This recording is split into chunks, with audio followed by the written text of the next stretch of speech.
More money, you got less problems. At least minor ones, all your basics accounted for. Team elite I run with, I'm guaranteed to be Final Four. Less money, you got more problems. More money, you got less problems. At least. All right. Ladies and gentlemen, once again, we are here. Welcome to Back, bringing Albany communities knowledge. And we are here on our Tuesday night with Tuesday night's guest, who's going to be Mr. Larsell Stovall. I've known this guy since middle school, and he and I was just chatting it up before we got started officially.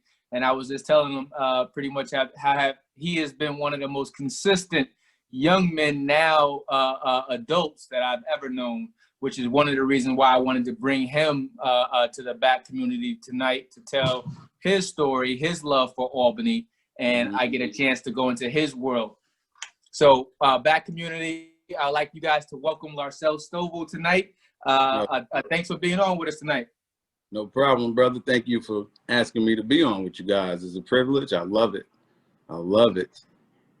Good, I didn't expect it. Shocking when you asked, and I was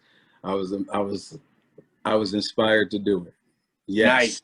Nice. From a childhood friend, of course. Of course, you do positive things. I love positive things. Why not? Why not? It's a no-brainer. It's a win-win. And it was just like, you know, when I'm thinking about the people who I've known who dished out consistent levels of positivity, you know what I mean? It'd be hard-pressed to find another person who has done it with the class and low-key style that you have done it for the amount of time that you've done it. So I knew I definitely wanted to double back to get you in there eventually. And plus, you are a part of a community over there off of 2nd Avenue where your family dominated that area for a long time. So I've touched uptown, I've touched downtown. I definitely had to get over here on 2nd Ave. Oh yeah. 2nd Ave, the days, man. I remember those days. Growing up with my friends, playing in the fields. Growing up was just great in the 90s, bro. Everything was great in the 90s. Yeah, man. Yeah. And I remember coming up to your house. We used to cut through that that lot over there. What's the name of that street? Where the Martin Luther King statue is at. But it used to be that little lot that you could get through to get to the other side of yours. It was by Bishop McGinn. Yeah. Right? Yeah, man. Come up over there, jump on that trampoline. I used to have that trampoline on the side of the house. Oh yeah. We used to have battles on that trampoline, man. I used to teach kids how to flip on that trampoline for real. Yeah. You know, listen, you was nice. You was nice back then. It'd be like, yo. I mean, I can still do a little something. Oh, okay. Well, you better than me, because every time I try something, I ended up breaking it. So I ain't doing nothing else. I ain't doing nothing else anymore, man. I'm trying to keep all my limbs. I hear you, brother. I hear you. Yeah. But that's the joys of growing up, you know, the joys of growing up, enjoying life, enjoying being a kid. Because nowadays I don't too much that much of kids being kids. Correct. And what happened? That question is still stagnant. What happened? How come kids don't want to be kids? And that's a question that we've been looking for an answer for a while. Okay. Yeah. Nobody knows. And it's different when you when you've had the chance to be a kid, so you know what it's supposed to feel like. Exactly. You know what I mean? Be like, nah, man, we supposed to have some good times. It's supposed to be safe. I can go to your house, you can go to my house. My mom gonna keep you in check. Your mom gonna keep me in check. Absolutely. You know? Yeah. Absolutely. Now it's like, why do you have to be apprehensive in your own community? Why? Why do you have to be scared to be in your own community? You should be able to go to different communities where people of the same color share the same thing. But unfortunately, it's not like that anymore, and it's sad. Yeah. It's sad, especially in Albany. I never thought Albany would get bad, brother. It's bad. I mean, and I wish something could happen. If only we loved ourselves. And I'm not saying we don't, but it's a hard thing to wake up and see babies getting murdered. Yeah. Senseless acts. What's the problem? What's going on? How come these kids not enjoying being kids? I don't get it, man. But something will. Okay. Well, listen. That leads us here tonight, because part of the reason, part of what I wanted to do with Back was to bring more positivity back, because we have so many positive and sensational stories and people, and it's just like, you know what I mean, sometimes we forget about it. We forget about all of the stories. We forget about all of the good times. And I think sometimes going through life, when we're faced with so many obstacles and barriers, it's easy to overlook the fact that there used to be a time period where it was all love. It was all good. You might have had some here and there, but you know what I mean? Yeah. Never to the point where I was mad enough to just go pull the trigger on somebody. Yeah. You know, you're always going to have your differences with people. But the thing that make you the biggest person is if you can move on and become friends. I've done it plenty of times in my life, and I know you have. Yeah. Nowadays is no solution to being friends at all. Not at all. We talking about skills that, you know, that you end up learning how to manifest or mature as you get older. It was just like de-escalation, or be like, yo, just because you stepped on my shoe, we ain't gotta take it there. Or we might have messed with the same girl, be like, that's cool, we still don't gotta take it there. You know what I mean? Be like, you know, but you learn different coping skills. You learn better ways of interacting with other people the more you go on that self journey to learn yourself. So the more we learn ourselves, the easier it is to connect with other people, stuff like that. That's you know absolutely true. That's absolutely true. You learn yourself, you love yourself. Once you know how to treat you, you're gonna want to treat other people that way, because you want that love to reciprocate. You don't want to have negative energy all your life, especially when you get older. If you're older and you're still childish things, there's no growth. And things that you deliver to the kids, it's gonna come off that same way. And they're going to grow up being stagnant. They're going to grow up being stuck. They're going to grow up in the same cycle that you went through, because you're not growing mentally. And that's part of the problem. Yeah, you growing in age, but you ain't growing. Somebody said to me a long time ago, man, is they said, age don't make you mature. And that's so true. There's many grown people out here that still act like babies. Mentally. I see them out there arguing with kids in high school. You're supposed to be breaking that up, telling these kids to get home. They got better things to do. But no, they're out there acting the fool with the kids, yelling at the cops. I've seen videos of this stuff right here in Albany. Well, listen, man, let's save some of that, because I just realized, hey, listen, I didn't even give a formal introduction. We didn't even get started, and we already done jumped in. So here's the first question I got for you tonight. Before we get into your formal questions, I always ask everyone who's been on thus far, because we've been quarantined for the last 6 months. You know what I mean? How have you and your family been doing through this quarantine period of COVID-19? How are you guys doing? How have you maintained during this COVID quarantine period? Basically, man, you know, being safe, one. As far as myself and my wife, we have told our families during this time, we will not come visit as much. We call you guys FaceTime, get some family time in, you know, where you can see my face, I can see your face. We're going to see how each other's doing. We're going to make sure everyone is safe. And when this thing pass over, then yes, it's all back to love. We all going to get back together and gel again, because this COVID thing really stopped the world. And a lot of people don't take it seriously, and I think sometimes that's going to cause a big problem, and not something really going to cause a big problem. And I'm scared for these kids now who's going to go to school and this stuff.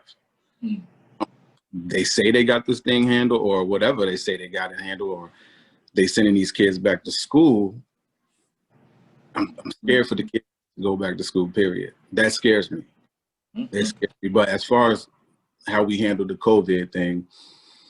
Basically, we took the precautions they gave us, and we amplified it because I amplified it. I don't want to take. I don't want no problem. Amplified that. Like they said, wash your hands for 20 seconds. I'm gonna do it for 30. I'm gonna do it for 40.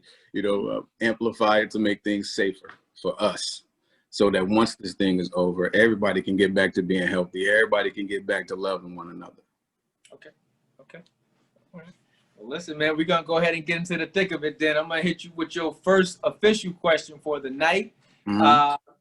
I know who you are, but, and actually, I'm going to learn a great deal more about you because you and I haven't connected in this capacity in quite some time. So I'm looking forward to diving into this interview.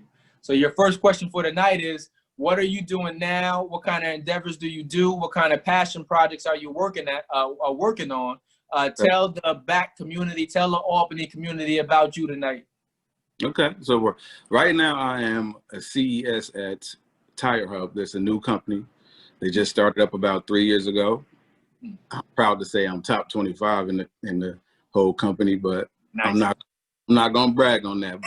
But as far as my personal projects, I'm an artist. Yes. And I love creating art for people. I just love the finished product, to turn it around and see their faces. Some people cry. I have to hold back tears because I ain't gonna lie, I cry. And I cry sometimes. So it's like when I see those families happy with the project that I gave them, it just gives me joy in my heart. Like, this is what I'm supposed to be doing. I'm supposed to make people happy. I'm supposed to make people smile. This is what God gave me this talent for, and what I love doing. And hey, I've seen some of them joints, man. What's your nephew name? You did the joint for him and his sons. It was just like, wow. So he hit me up with that idea. He said, "Yo, Unc, you know what would be dope if you drew me like painting my life now as I was a kid." I say, you know what? I got you. I love that idea. I love creating stuff like that. You give me an idea, I'm definitely going to create it. And when he said that, I pictured it in my mind, like him painting them on a brick wall. Like this was his life before, and this is his life now. He's full blossom into a grown man. He handled his business. I'm proud of him. Every day I tell him I love him. You can't tell the kids you love them too much. You tell them every day you love them. I love my nieces and nephews to death, and they know that.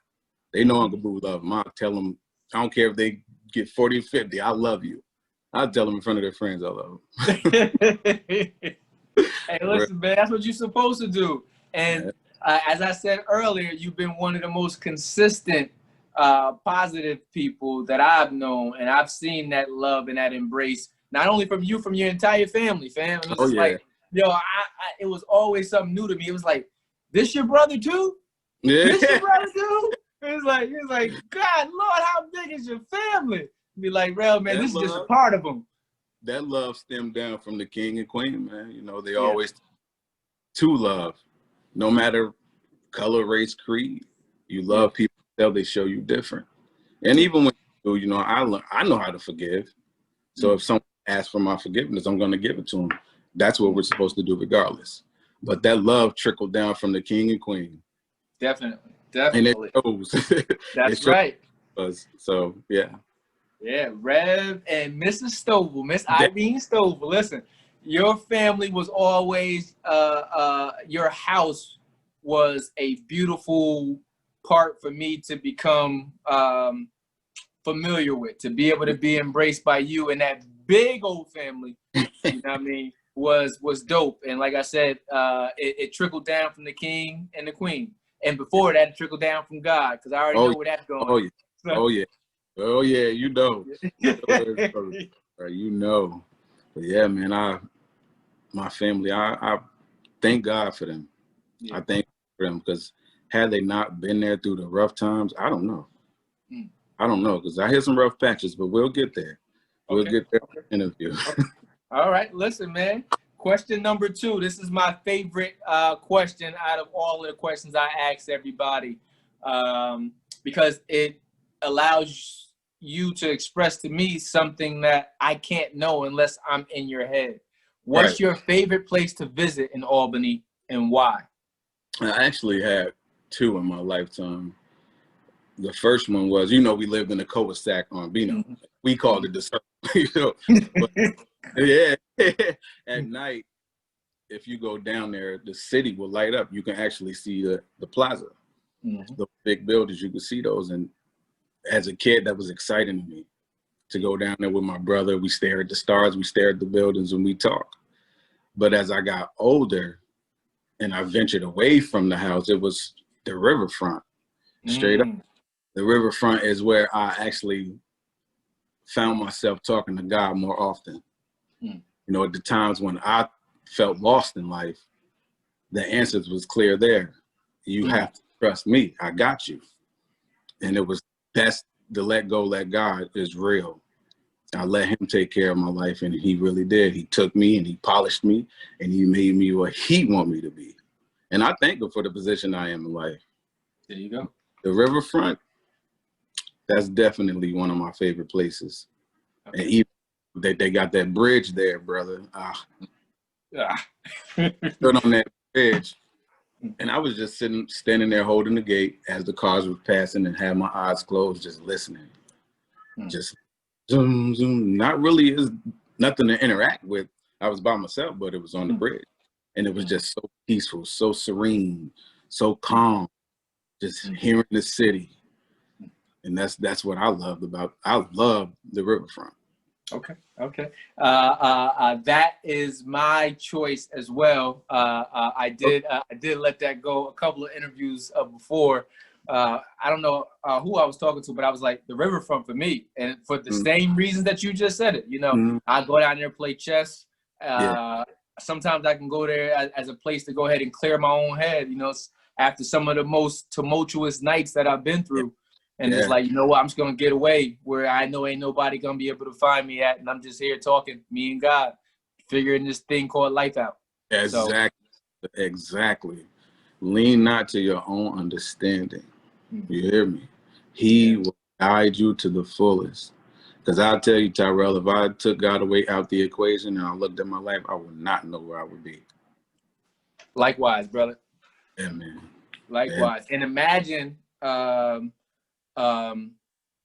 imagine what it would be like without him. Imagine leaning on our own tools. Boy, I'd be a mess.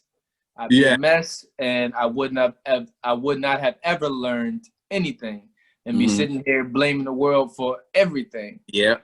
I was stuck in that dark spot, in that blame everybody dark spot. It was around the time Top had passed, so I was in a. We're gonna get there. We're gonna get there. I know. Question. So we're gonna get. All right. Well, here's a question where you could tap into some of it. Anywho, though, think of the younger Larsell. Think of the younger Boo. I got to figure out what name I'm gonna call you tonight. I'm gonna call you Boo. I'm gonna call you Larsell. I'm gonna call you Boo the Mac. I'm gonna call you something. It's gonna be one of those 3 combinations of names. So think of your younger self. What is something that you wish someone would have told the younger Larsell? I wish I was taught financial gain, basically, financial savings and credit. As a kid, I got my first job at 14, just blowing my money, being dumb. As a kid, you would do that. But if someone sat me down and taught me the importance of financial, you want to save your money so that when you get older, you can be stable. As far as credit-wise, it might sound crazy, but I really found out about credit when my wife came. Nice. And that's the truth. She sat me down and she was like, do you know your credit score?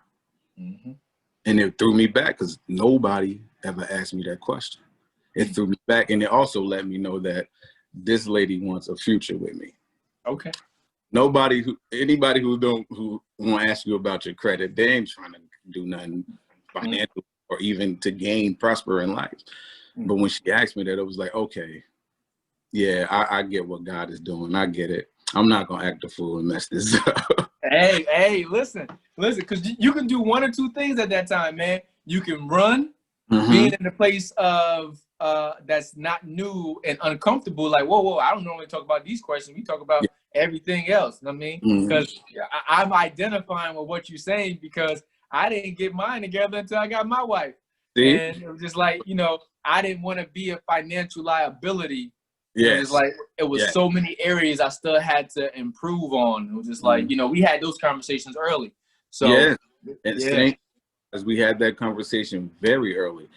And that, it stuck with me, and it still stick with me to this day. Like, you know how some dudes say, it might be cheesy, they be like, oh, thank God for my wife. This is the truth. This is the truth. Like, she kind of saved me in a way. You could say that. I didn't have the mental to think about saving for my credit or even giving my credit right so that we can have a future. Yeah. And now, brother, I'm telling you, God is good. That's all I'm going to say. Okay. God is good. Okay, so financial literacy, the knowledge of financial literacy and how it could set you up for later. I got you. Correct. All right. Question for you. Do you think that education opened up doors for you? Why or why not? Absolutely, it did. Absolutely. You know, certain jobs that I had went for, you know, they know I only completed 2 years in college. You know, I'm not ashamed of that. That education part of it gave me the opportunity. It gave me the opportunity to actually prosper and be in the position I am in life now because of those 2 years of college. Oh, you went for 2 years? That's all we require. Boom. It just blossomed into this, I'm telling you, God took care of me. It just blossomed into this beautiful flower that God was nurturing, man. He was watering it. I trusted him. You know, when I did finish my 2 years of college, I stopped going because I was hurt. Okay. Hurt deeply. You know, I just lost Top. 2 years after that, I lost Shanye. A lot of, matter of fact, you know, because I hit you up on the day she died, like, Rail, yo, I needed somebody to talk to, and you were my go-to person. You know, you and Alonzo Verbal. Okay. So, yeah, man, there was a lot going through that in college, but. Wait, I'm not gonna let you pass this moment because I hope I shared this with you. If I didn't, but you hit me up. We were chatting about it. I was in Morocco at the time. And I remember being outside. I left the computer room right after we talked, and I'm sitting outside on the football field there at the university in Morocco, and I see this shooting star pass by, and I knew that was nobody but God, and I knew that then. And it was just like, you know, because God will give you signs, God will show you some miraculous things if you're just patient enough, quiet enough to hear it, to see it, and to believe it. And I knew right after I walked out of that conversation with you that's all that was right there. But amen. Yeah. Amen. I love that. I love that. I don't know if I ever told you that, but I'm sitting there thinking about it right now. I'm just like, yeah, because I know that was that would have been a rough period for anybody, brother. So that was a rough time, man. You know, it was. People know about Top, people know about Shante, but they didn't know about my older brother, Daryl, too. And he died in 2002 as well, 4 months before. So it was a lot of stress going on in 2002. Stress. I mean, when Top passed, it took me to this dark spot where I kind of wanted people to feel the hurt I was going through, you know, and I expressed that to my friend Shondell, and this is how God plays a major role in this. Now, Shondell, he would usually be down with any and everything. He looked at me, he said, that's not you. That's not you. I'm not going to take that go there with you. That's not you. We're going to take you home. You're going to get some rest, and you're going to think about what you're trying to do. And that's just, now I sit back and I think about it, and I just look up and I say, thank you, God, because that situation could have went left or right, and it could have left myself or Shondell in a messed up situation. Instead of him being there, all right, let's do it, he was more like, no, we're not going to do that. That's not you. And I thank him for that. I thank God for placing that in his mind to do that. There you go. And it's just real talk. It's like you always want to question the people that are in your circle, you know what I mean? And understand that we don't have to bring the same exact thing, but we have to bring something to this table. It has to be reciprocal. And to be able to have a friend that doesn't want to sacrifice you, your future, your current, you know what I mean, is dope. You know what I mean? Like, we need more of that. It's just like, nah, man, we gonna go out here and not even think about it later. Like, nah, that's not you. Yep. Don't get no better than that.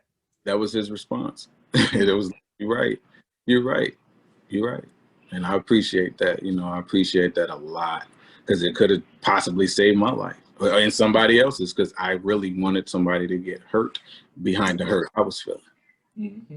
You know, you sit there, those were the times I was questioning God. I was, why would you do this? And during my visit at the riverfront, the passage when he spoke to Job, he said, why not you? Mm-hmm. You know, why not you? Are you bigger than me? Mm-hmm. And that just stuck in my head like, you're right. Why not me? Mm-hmm. Everybody's going to go through a storm. Mm-hmm. Are you going to weather the storm, or are you going to let the storm drown you? Mm-hmm. So put my faith in God. Mm-hmm. And I knew when that hand reached down, I got to reach up to help him pull me out. And that's what happened. He pulled me out. Yeah. And it's a blessing to be able to talk to you tonight, and be able to talk in a manner that I know a lot of people are still trying to figure out and understand. You know what I mean? I know about God's touch and place in my life, and where I would be without him. Yeah. You know what I mean? So it is an amazing attribute to have to your life. You know what I mean? Whatever a person's foundation makeup is, because one, it teaches you not to lean on your own understanding, as you just said earlier. You know what I mean? Right. But, you know, because if we do that, boy. Yeah. But no, I'm thankful that there's room here. You know what I mean? There's room in this conversation for God to come in, shine, and talk and spread this, the way that he's supposed to be, because you get a chance to see, well, listen, the outcome could have been different for you and I. Absolutely. You know what I mean? But the outcome is what it is as a direct result of trusting in God through all of the situations. Absolutely. Everything I do, I invite him in. Right before this meeting we had, I prayed, asked him on in. When I start, I know I can draw, but when I start an art project, I ask him to be there with me. Everything I do, I invite him in. I want him to be a part of my life. I want him to walk with me. There you go. Like, you know, the saying, there was 2 sets of footsteps in the sand, and then there was 1 set of footsteps in the sand. When times get hard, God carries. Yes. That's why I like to invite him. Invite him. And people run from that. You know, some people do. Oh, God, he don't hear me. Oh, he hear you. He hear you. Listen, I've been battling with one of the young guys I still work with, and he and I got into a heated conversation about it.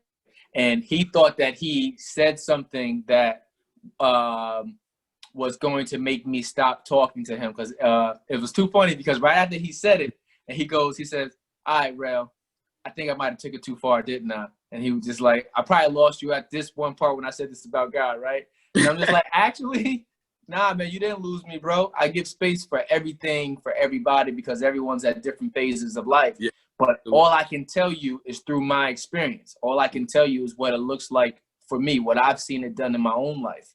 And hopefully that's a good enough story for you to believe what I'm telling and sharing with you, because the same thing can happen to you, because he loves you the same way he loves me, period. Absolutely. You said the best thing to him. Yeah. That last statement. He loves you the same way he loves me. Trust in him. Trust me, you sparked something in his head. So whether y'all had that conversation over again, he went and thought about that. And maybe one day he'll sit there and he'll take a deep breath and he'll just say, all right, God, I trust you. And once he do that, He'll see. He'll see. Because I'm telling you, Rail, I wouldn't be here. I don't know where I would be. You would be like, Larsell changed. Who is that? No. I never forgot the foundation my parents laid, okay? They laid a clear foundation. They wanted me to grow up and learn from my own mistakes, but they also let me know that God will be there if only you let him. If only you let him. A lot of people don't let him. But so I'm there. I'm knocking. Will you let me in? Will you let me in? That's the biggest question, man. I'm ready for it. Okay, let me see. Let me see. What role do you feel racism played during your early education between kindergarten and 12th grade, if any? I don't know if at the time I thought it was racism, but back in, I believe, the 5th grade, I drew a picture, and this white boy drew a picture. And the teacher said my picture wasn't good enough. I was crying. I came home to my mother. And I cried. I don't want to draw no more. My mother said, you ain't gonna do that? No. You're not gonna give up drawing. You're gonna do it harder. You're gonna try harder. And that was my first experience. I don't know if it was racism to me because I was too young to know about race. But if you look at it now, it could have been.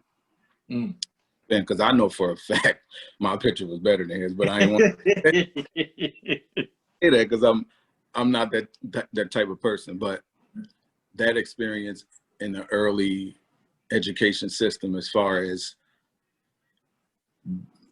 it being racist, I think it was. Okay. I think it was that because of that.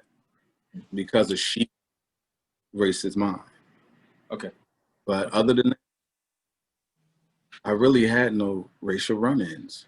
I mean, I've heard things, I heard people say things, but directly to me, no. Okay.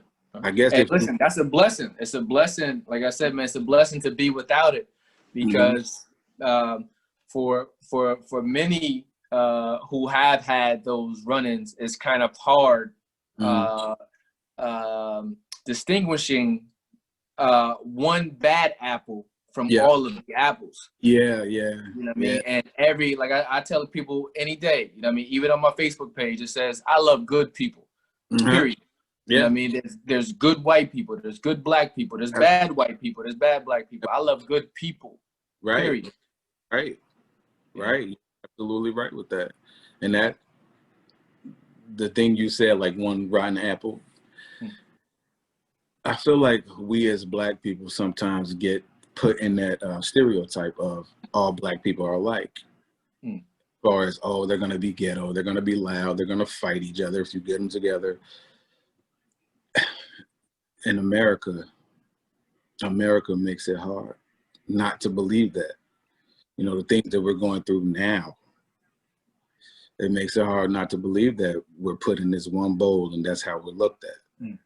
As less, as, oh, they're just troublemakers, they're thugs, they don't want anything out of life. And that right there, I'm not going to swallow that pill, because we're more than that. I refuse to say, oh yeah, that's all we are. No, we're more. We're more. Just us having this conversation shows it. It shows it. Like, I saw growth in you just as well as you saw growth in me. So I know if I can spark the mind to grow a better person, I know you could too, and I know you have, because you have done it for me, whether you know it or not. I looked up to Tyrell. I still do. I see you doing your thing, brother. I love it. I love it. I appreciate it, brother. I appreciate it. And like I said, man, my admiration for you, I'm just giving you your flowers back. My admiration for you extends back to as early as when I first met you. You were a different type of person, and I always appreciated you never trying to step outside of your lane. Right. You know what I mean, hey, listen. I mean, not to say I can't do the same thing that everybody else is doing, but I'm choosing not to, and respect me for my decision. Yes. And imagine having to be able to imagine not having the words to articulate it, but having the moxie to go out and just walk and do it. So, yeah. All right. I got a question for you. Can you think of any attitudes or behaviors? This is like one of those so Albany questions. Can you think of any attitudes or behaviors or experiences that were normalized in Albany and were actually only limited to Albany? There's so many. There's so many. It's hard to just call out one, to be honest with you. There's so many. You got your a la Borns, you got your joy, you got so many things, man. And that's what makes Albany unique. You know, we got our own language where we understand each other. So it's hard to just call out one, or it's so many. It's so many other, but you just made me realize that Albany is really dope. Yeah. Albany is a dope spot, brother. Yeah. It really is. I got some boys down in Charlotte. I promise you not. It even still to this day, they all contact me and be like, boy. Yeah. Because like I said, every place has its own dopeness, man. It was just like, imagine going to a new place and trying to erase your old place. I brought my old place with me every place that I went. Never forget. So that way, yeah, when they talk about Albany, I know somebody from Albany. You know Tyrell? Yeah, I know Tyrell. You know what I mean? So it's like, nah, man, Albany is dope. You know what I mean? It's just like, yo, bring that dopeness with you everywhere. Yeah. And so that way it changed the perception and mindset of what other people are thinking about Albany. They're like, oh, you live up there with all of the cows and all that? Yeah. Nah, bro, that ain't even it. I thought Albany was dirt roads. What? Albany is the capital. Where you from, brother? You forgot. Did you know that? Yeah, no. They thought it was Manhattan. Get out there, man. Albany. Go look at the map. You see the star by Albany? That's us. That's us. Boy. Word. Yeah, man. Nah, but it's dope when you get to that point of just realizing, like I said, man, Albany has its toughness, it has its rough parts, but we also grew up in a time period where it wasn't like it is right now. We grew up in a time period where, like I said, man, everybody had their own spaces. You and your family occupied Second Ave. You know what I mean? I always knew if I went to Second Ave, I was good. It was like, listen, I go right up over here. I go down the street, mess with Big Papa and his brothers, wherever you wanted to be. You know what I mean? I remember when Raekwon moved around there, and he was over there on Grandview. So it was like, yeah, man. So that's it, man. But Albany definitely has its uniqueness. It does, and it shows. Even when you go out of town, it shows. You just continue to bring Albany with you, and like you said, people will recognize it. Oh, I know such and such. That's a good thing, man. It's a good thing to get recognized from where you're from. That's awesome. And you just made me really realize that Albany is dope. I think I might paint that. Albany is dope. Or I like that. Okay. Listen. I can't wait to see you bring it to fruition, brother. That Albany is dope. We deserve that. Albany deserves something like that. Okay. All right. Like now with his So Albany, I love that. You see it? Love it. Love it. Yeah. And I'm all about supporting, period. So, you know what I mean? If I see something, I'm going to try my best. I love spending my money back with other people. Absolutely. I've always been that way. You know what I mean? I'm going to go ahead and I'm going to support it because. So, you know what I mean? You know what I mean? But yeah, let me see. I got your next question for you. The Black Lives Matter movement isn't just about police brutality. It's also about dismantling systematic racism. If you were in charge of a part of the Black Lives Matter movement in Albany, what are 2 or 3 focal points that you would wish us to focus in to bring about a change? There's not much to focus on as far as opposing to what they're already doing. Okay. You know, right. There's the same thing that they're fighting for would be the exact same thing I would be fighting for. We want justice. We want equality. We want to be recognized as people, not cattle, because that's what it seems. It seems as if we're not even human. You know, you tell us to put our arms up, we comply, you still murder us. You still murder us. So I don't think the message would be different. I think the message would be exactly the same. Exactly the same. You're gonna hear about this Black Lives Matter until you realize that Black Lives Matter.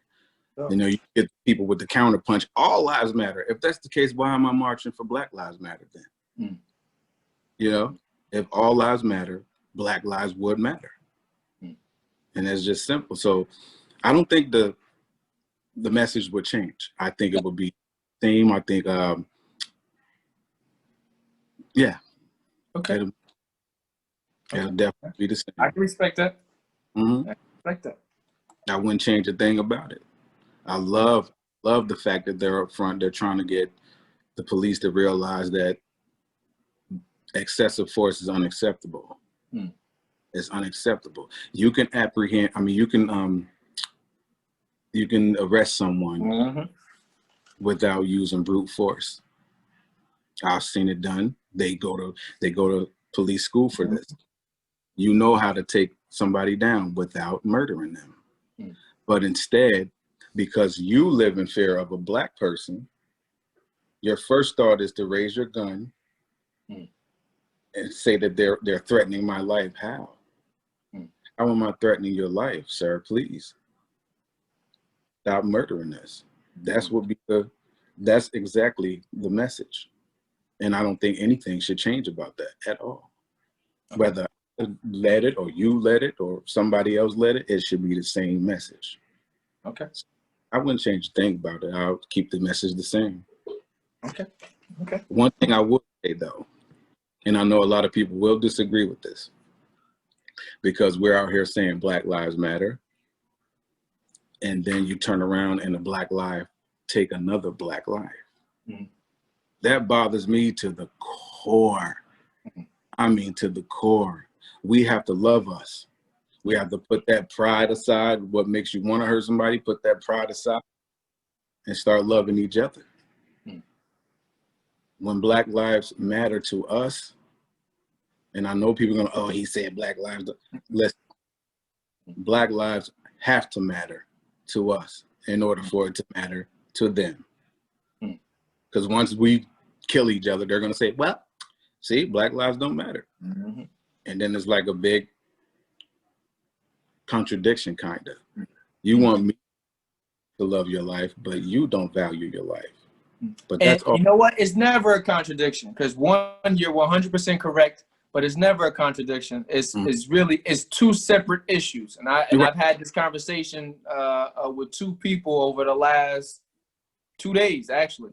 You know what I mean? It's two separate conversations. We're talking about one, which is systemic racism, institutionalized racism, police brutality. And then we're also talking about two, issues that plague the Black community within the Black community. Yes. You can't look at them as two and the same, because you're always going to intertwine it and try to find ways to dismantle it. No, look at it as two separate entities. We have Black people who are being oppressed, being beat up by the police. You got all of these things here. That's separate. This is what we're talking about. This is what we're fighting for. Then we also have another realm of accountability where we got to keep ourselves accountable, where we got to hold ourselves accountable. Like you said, Black lives have to matter to us as well, but it's two separate entities. And I think it's easier. That's my thing. I'm not saying that it's the same, because it's not. It's absolutely different. It's absolutely different. What I'm saying is, if we loved us, correct, and came together, unified, what could stop us? None. That's all I'm saying. That's all I'm saying. Imagine no more Black violence on each other. Could you imagine that? How powerful that would be to prosper and grow with each other? Instead of pulling my brother down, pulling him up. Instead of being a crab in the barrel, I'm being somebody who can help you. That's what I'm talking about. As far as the racism, systematic racism, that need to go, period. We don't charge fairly. We don't get judged fairly. It need to go. That's why we scream Black Lives Matter to them. Okay. But what I'm saying is Black lives should matter to us. Put the gun down. When you point your gun at your brother, because that's who he is. When God said, love your brethren, he ain't talking about who you was born with. He talking about the people your peers. That's who he's talking about. And if you can look at a Black man and say, I hate you, and you try to kill that man, then it's a problem. And I got something for you. Speaking of, I mean, love, it wasn't until this year that I totally understood, what is that, 1 Corinthians 13? Love is patient, love is, if I might have messed it up, I think that's what it is. But I always associated that I romanticized about that one, because everyone always does. That's what you hear, and it's what you see at weddings, and you know, I mean, love is patient, love is kind. You know, I never read it in its full context until this year, right? And actually, to be honest, it felt like so much more pressure, because I realized that that same level of love that it's expressing in that moment, it doesn't just extend to your spouse. Right. It extends that level of love, that level of patience, kind, that level of love is reserved for everyone. Everyone. And I was just like, oh man, this is too much. It's like, it's enough doing this right here with her. And I was like, let alone, I gotta love everybody this way. I gotta be patient with everybody. Yeah. Everybody. Everybody. I mean, just think about how patient God is with everybody. Yeah. He wants you to walk like him, talk like him, be like him. So if he loved everybody, right, we got to love everybody. Yeah. He wants you to be like him. Okay. Not literally out there saying, oh, no. He wants you to love your brethren.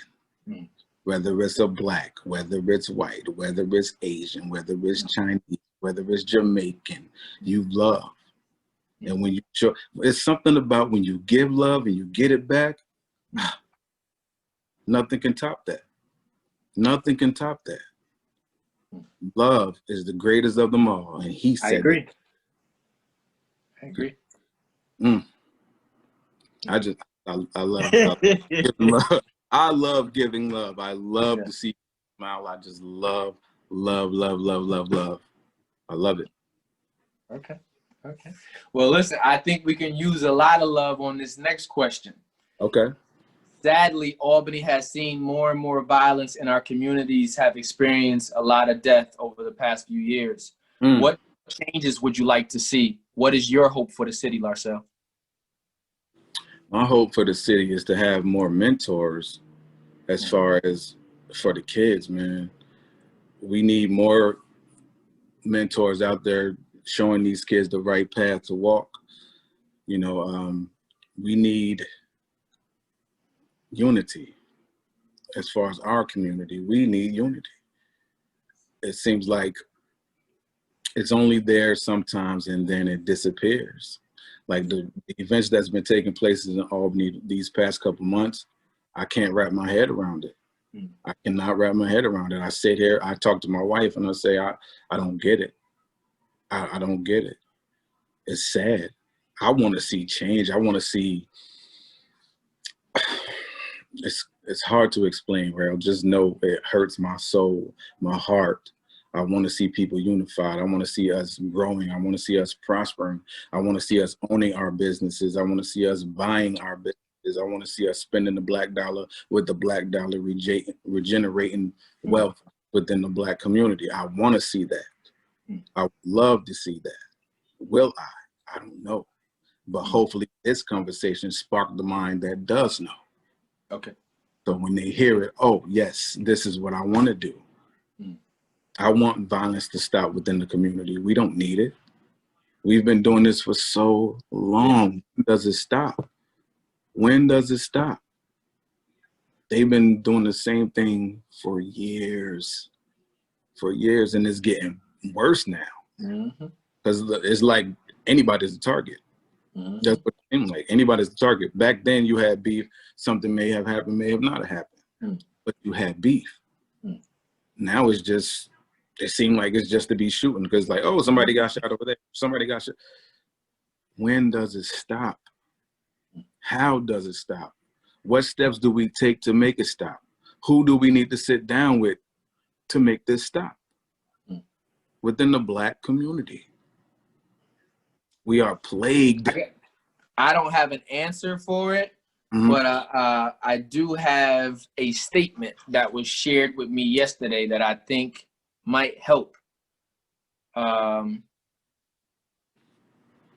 In order to change the community, we got to first change our family. Okay. Right. So we always end up focusing on the macro level problems, the larger issues. But just imagine what it would be like on a micro level if everyone just took care of and changed the dynamics in their family. Yes. All of these families changing those dynamics can ultimately come back together, to come back to create that unison, you know what I mean, that vibe. But it's like, so, you know what I mean, change the dynamics in your family and it'll change the dynamics in the community. Right. And that, going back to, it trickles down from the king and queen. What you instill in your kids, what you teach your kids, they will reciprocate that back. And if it's love, it's gonna be great. Just like I say, if you change your family first, if you can do that, the community will grow, the community will be happy, the community will take care of each other. It used to happen back in the day. If I was bad, my neighbor was, Miss Strickland was no joke growing up next to Miss Strickland. She was no joke. She wasn't afraid to whoop my mother gave that permission. You know, that's how the community was. It takes a village to raise a child. And that's what we need to get back to. I agree. I agree. How did growing up in Albany prepare you for adulthood? Ooh, growing up in Albany prepared me for adulthood. Let me just say this, brother. I've seen so many examples of becoming an adult. You know, great examples, and it was some not so good examples, but as far as Albany preparing me, it gave me my wife to prepare me for adulthood. And that's straight honest. You know, she really made me put my big boy pants on and grow up. You know, grow up. Like, it's time to get serious about life. And as far as Albany teaching me adulthood, basically taught me how to, hold on, my bad. Okay, you good. Yeah, it basically taught me how to roll with the punches. Okay. You know, stand tall, be strong, be a man, because life is going to come at you. You got to grab it by the horns and wrestle with it. Albany showed me that through many examples, whether it was through a friend's father or it was through my father or my brothers or somebody else's brothers. As a kid, you watch these things. You see these things. You know what you don't want to become, and you know what you want to become. And that's what Albany did. Albany showed me how I want to become. I want to become such and such as an adult. And I must say, looking back, I'm proud of where I am. And salute to Albany for raising me that way too. You know, I said in one of my raps, Memphis birthed me, but Albany raised me. It's the truth. I salute to Albany for that, you know. There's a lot of great examples out here, and I strive to be one. Just like I know that you're one. I know that you're one, and I strive to be a great example for these kids. And I think as I was growing, I think I did. I think I left a mark on some kids, and I hope one day they grow up to say, you know what, I wouldn't mind being like Larsell. I wouldn't mind being like Boo, as they would call me. I'm being like that. He's a good brother. So listen, I think I'm not even gonna say I think, I know for a fact you have. I remember when I was running model at Green Tech, and and your nephew came by, right? Mm-hmm. Now I remember because I think he might have been feeling himself on something. There was something going at, and he was saying something. I said, I'm gonna pull this card. I was like, brother, I know your entire family. Mm-hmm. And I was like, you might not remember, but I know your entire family. I knew you since you was yay high. Mm-hmm. So we're just like, yeah. And then I was like, yeah, I know, boo. He was just like, yeah. You know what I mean? I knew your pops. It was like, yeah. So you know what I mean? I know for a fact you have made that impact. And like I said, and it's not just on the people that was younger than us. It was for me. It was for people that was our age as well. Because to be able to be a positive force at that age, where we don't have as many examples that are our age who are being recognized for doing it the right way. Right. You know, you get recognized for doing everything the backwards way. Right. Just, nah, man, you are who you are, and it's something to be said for that. So right. You know, I mean, don't ever question that, brother, because that brings me to back to when I was teaching the kids how to flip on the trampoline. Now I had this group of kids. They would rush to get there after school. Mm-hmm. One day I just challenged them. I said, you know what? You can jump if you bring me an A, right? Just saying it to see what would happen. So these kids actually were getting good grades. And a mother, I didn't know who this lady was coming over there looking for Boo. I ain't know what I've done. She said, who is Boo? I'm like, man, I'm Boo. She said, I just want to meet the guy who told my child to get an A and he can jump on this trampoline. You know, this boy has been bringing home A's. And I was proud of that. Like, wow. I didn't know. I didn't know that it would really spark this kid to try to do something. And then on the flip side of that, when we moved from Bino, and my little brother Craig, he was playing basketball.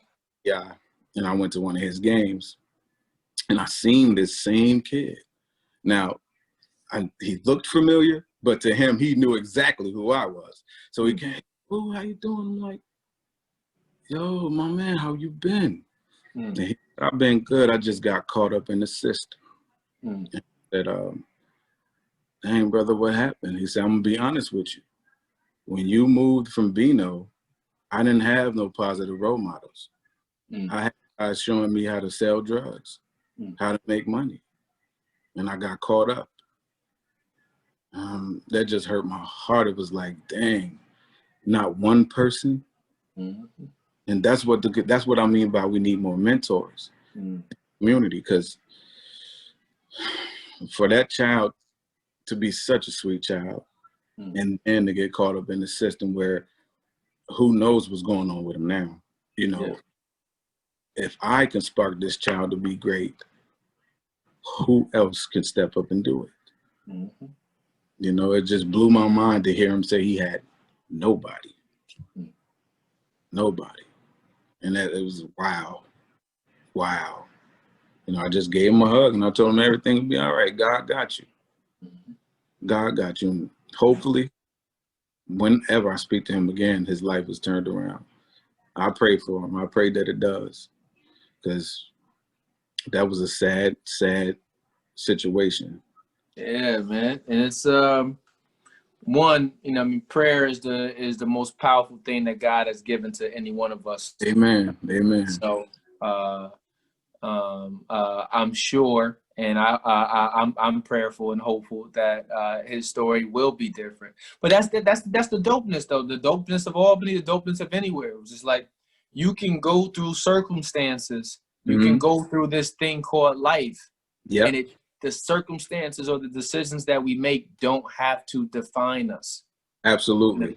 At whatever time that we build the confidence, we get the confidence, we grow, we can change, we can make anew. And, you know what I mean? And that's it. So it's like, you know, sometimes you might not have had all of the confidence, the self-esteem that you would have liked to have that could have got you over saying no to this particular crowd. Absolutely. Yeah, man. But nah, he'll get there. Question for you. Success is measured in many different ways. how do you measure success and how do you stay motivated? I measure success by how you grew in life, not about how much money you made. It's how you grew in life. When you look back on your life, are you proud of who you become? You know, and staying motivated is knowing that when times get rough and I pray, things come out better. So my motivation is God, you know, and people gonna say, oh, you know, they probably, oh, he's talking about God. Listen, I'm just speaking from experience. God has changed my life for the better once I started trusting in him. I always knew about God, but it's the trust part. When I started trusting in him, that's when things changed. So yeah, that's my answer. Okay.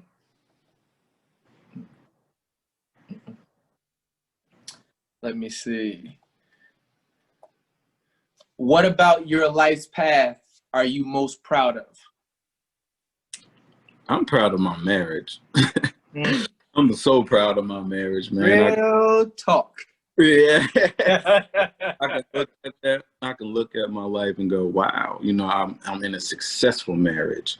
You know, coming from where we came from as kids to now adults, got a mortgage. That's not bragging or anything, but it's just growth. My wife's my best friend, and I'm proud of that. It's not like the people that we've met in the past weren't.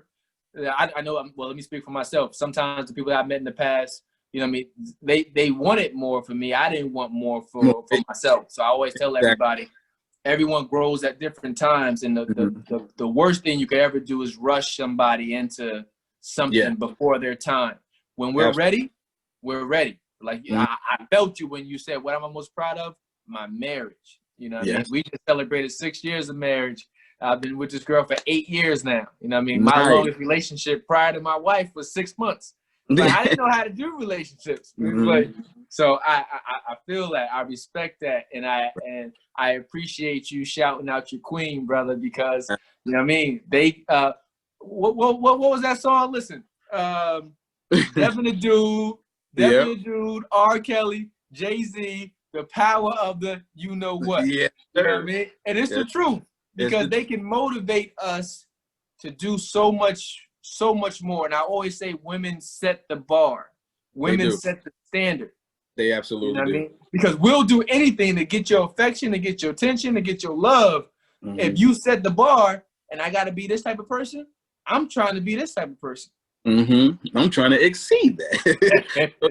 Yeah, absolutely. They motivate you. They make you want to grow. And that's what my wife did for me. She made me want to become a better person, not only for myself, but for her. Because she showed me she's worthy. She showed me she deserved who I am now. You know, and I'm pretty sure she thanked God for me just as well as I thank God for her. So my wife, I'm proud of my marriage. I'm proud of flaunt it. I'll put it up on Facebook, everything. I flaunt my marriage. I love my marriage. Love it.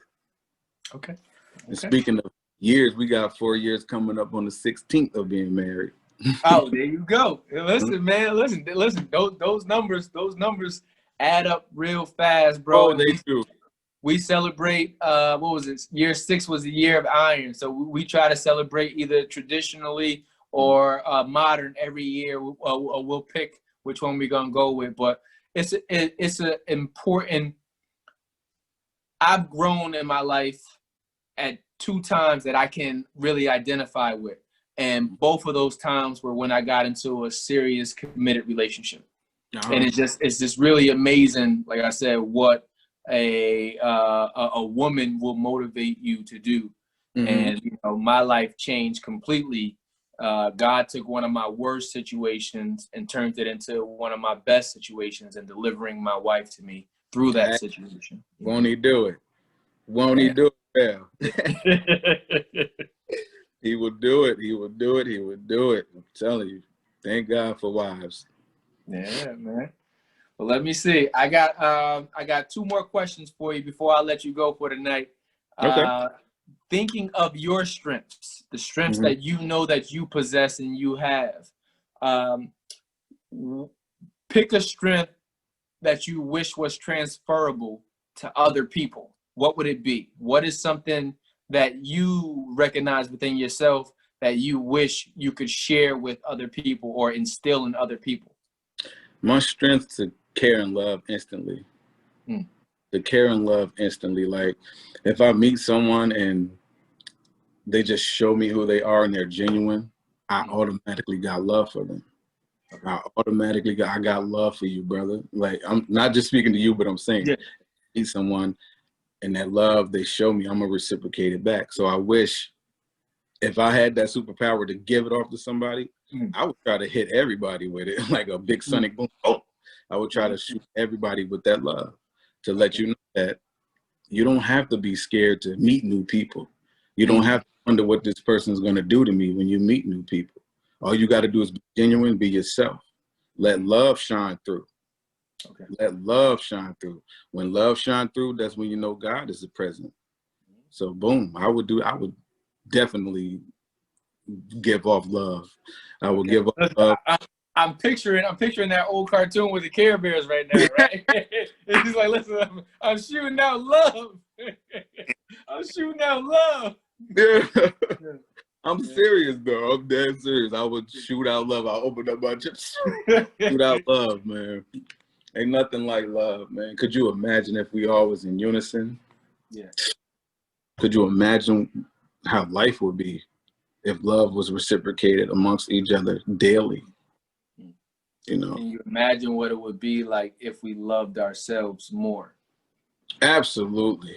Imagine not having to make as many mistakes as we make because we have a deeper love and understanding for ourselves, not the desire to fit in with different crowds at different times, because all of that changes. But we have a love and understanding of ourselves that's just solid through all of those changing times. Imagine that.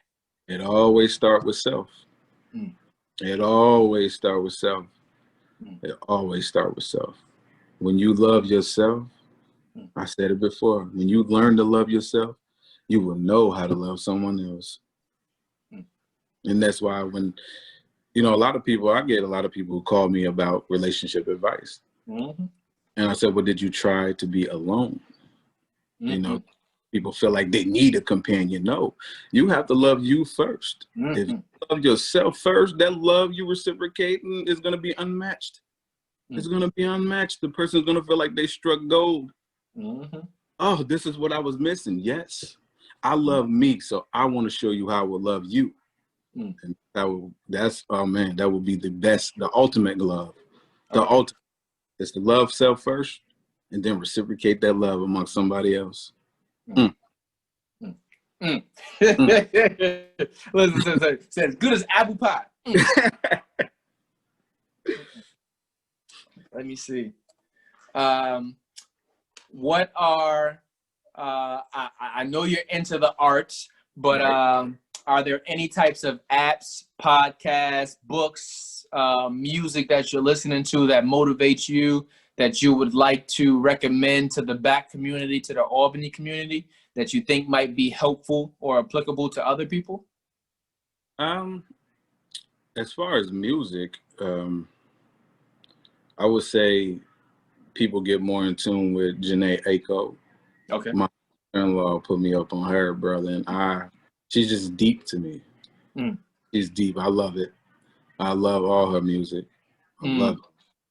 Now, I would definitely recommend that to the Albany community. I mean, hear it, understand it. Don't just listen. Understand it. She speak to you. You can start to feel difference. You can start to feel it. Some type of music make you want to change. You know what I mean? Oh yeah. Definitely. Listen. Some people forget about what music is supposed to do to you. You know what I mean? It was just like, and I remember having this debate, because I'm a big music head. I was having this debate with my my niece who's getting married Friday, and her fiance. Right. Thank you. Well, to them, shout out to them. But we were talking about, he kept trying to get me to get into Migos, and I'm just like, bro, I can't.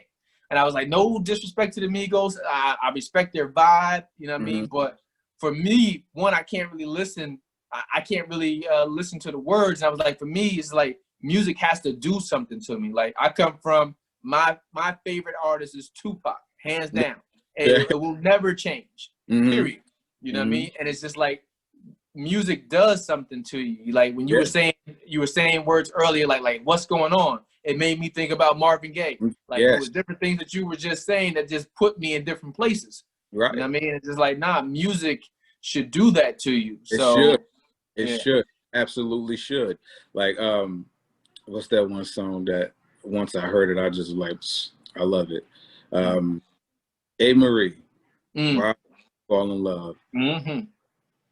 The music, she don't even have to be singing, but the music in there, you can close your eyes and visualize summertime, you visualize love, you visualize everything happy. And then her words, so many things we're going through. Oh my, come on. That music, oh man, all of the 90s music, period. Period. Love it, man. And you want to go back, you pop in your Mary J. The whole 411 album. If anybody say they don't like the 411 album, they don't like music. Tell them turn it on. Man, I'm gonna get beat up for this one, but I'm gonna shoot you a playlist right after this, because one of the people I had on a couple of weeks ago, Sheena, she sent me this playlist, and she's like, Tyrell, I'm telling you, I used to be a DJ in my past life. She sent me this playlist that she entitled Albany, and I promise you, that has been my joint ever since. I mean, she like touched on every possible genre and time period growing up in Albany, and that joint was dope. Oh, so, man, I hear that. So I'll make sure I send that to you after this. You know what other song takes me there, bro? That Pete Rock and CL Smooth, They Reminisce Over You.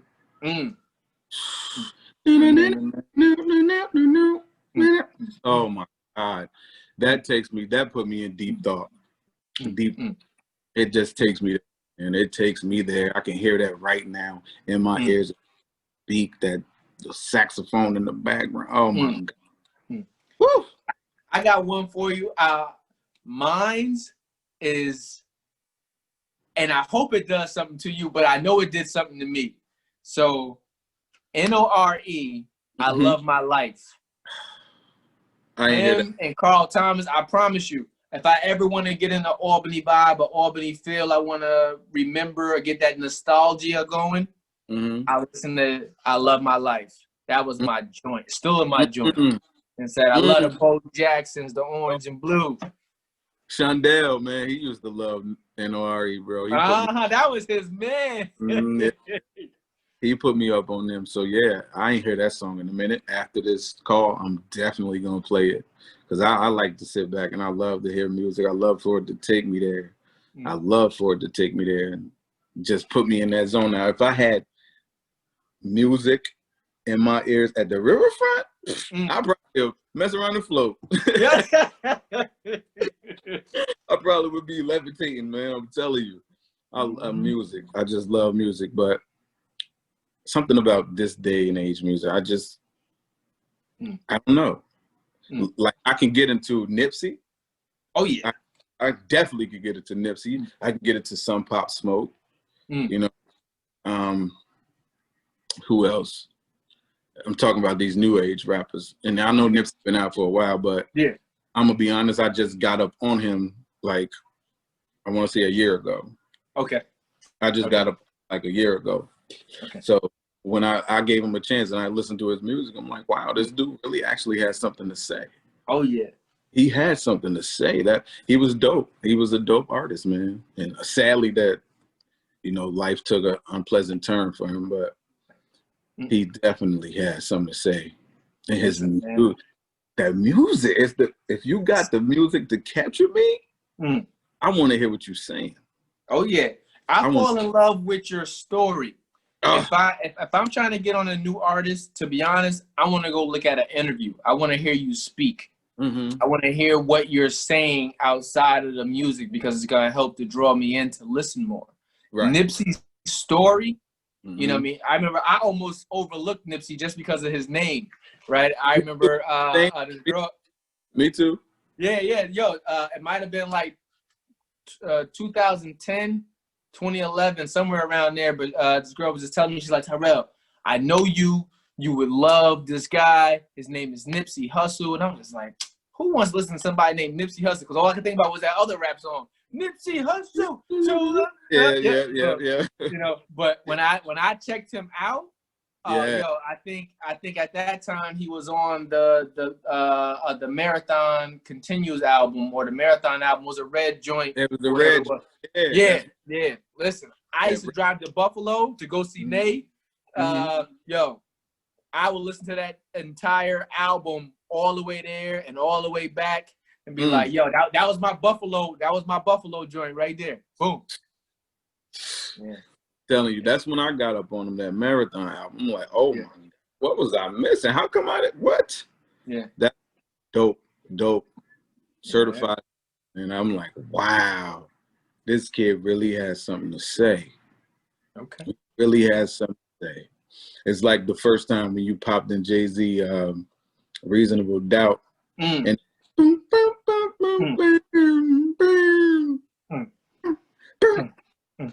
what's that? Can I Live?